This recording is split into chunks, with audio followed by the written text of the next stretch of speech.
And we're reading the whole Bible this year, and this is day 66. We're reading Numbers 28 through 30. Numbers 28 and 29 are going to deal with all the different offerings and keep adding. Every time we revisit these throughout these books of the law, every time we revisit all the different modes of offerings, we are getting more and more detail and a little extra specific piece on how each of these things are to be done. So the first thing that stands out to me in chapter 28 is in verse 2. It says, "Command the Israelites and say to them, be sure to present to me at its appointed time my offering and my food as my fire offering, a pleasing aroma to me." Why does it say God's food? Well, I mean, I know why, but it's just trying to say the thing that you're offering to him, that one, it is food for us when we cook it a way that can be eaten. But with these burnt offerings, it's the scent, or just the essence, the actual burning up of the thing, that the smell coming off of the sacrifice being a pleasing smell, more than God going, tasty barbecue, is the Lord recognizing and receiving the offering that was properly done. And that's best equivalent is us smelling tasty food being prepared. Real quick, there's a lot here, but I just want to point out they had daily offerings that were to be offered morning and night every single day. On top of that, every Sabbath, there's an additional set of offerings that are offered. Then there's a unique monthly offering at the beginning of each month. Then there's the Passover offering, and we get some more details in the Passover offering and how that's supposed to work out on each day for a 7-day feast for Passover.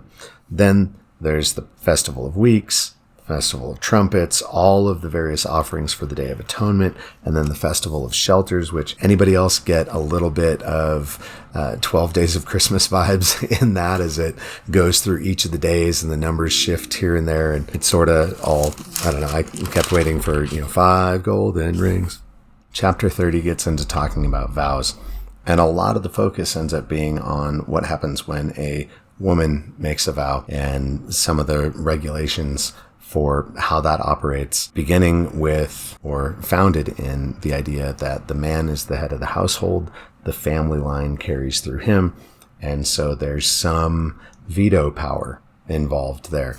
There's some things that the one who is legally responsible for the family overall, if somebody in the family under that person's headship makes a vow that the head of the household doesn't approve of, they have the right to veto that or modify it in the given time. One thing I do want to point out is that these are establishing family dynamics when it's talking about the woman having seemingly less power and authority than a man. These are all regulations relating to husband and wife and fathers and daughters, not all men having absolute authority for this kind of thing over all women. Going back a little bit to the end of chapter 29, though, I want to focus in there. It says in verse 39 and 40, "Offer these to the Lord at your appointed times, in addition to your vow and free will offerings, whether burnt, grain, drink, or fellowship offerings." And so they did it. They did everything as the Lord commanded him.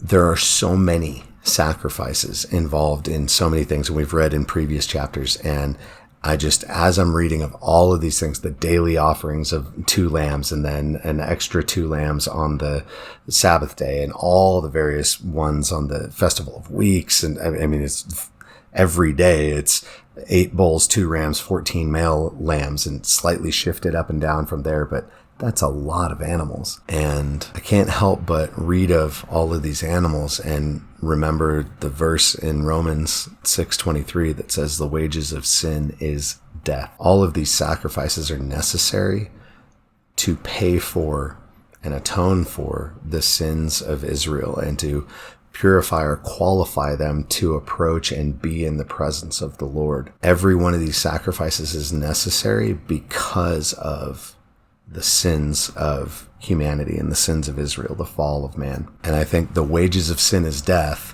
doesn't seem like much of a statement, except it's some vague spiritual commentary until we really keep in mind all of the sacrifice that had to happen in Israel constantly to pay for, or at least symbolically pay toward, the massive sin debt owed by humanity. And I think it would really change us if every time we violated God's laws, even unintentionally, as it has in previous chapters laid out, if something had to die every time we sinned for us to make that right, I think it might shift our perspective on holiness. At least in my heart, it feels like that would carry more weight. Based on reading the scriptures, I can see that no, it doesn't deter Israel, but it does give a significance to those who come to the Lord in repentance and turn back to him and seek to reconcile with him when it really costs them something, and when they have to take a life to enter back into that place of rightness before the Lord. I think that adds a weight that we should hold on to as we live our lives this side of the cross, both in further exalting Christ for his ultimate sacrifice that covers every single one of these for all time, and just in recognizing the importance of our own pursuit of holiness and reception and participation in sanctification as we are being made more and more into his likeness, being taken farther and farther away from our sinful flesh, being transformed daily, crucifying our flesh, dying to ourselves and our desires. And so that's what really stands out to me. I can't wait to hear what stands out to you all. Let's talk about it in the chat. And in the meantime, be rad for Jesus.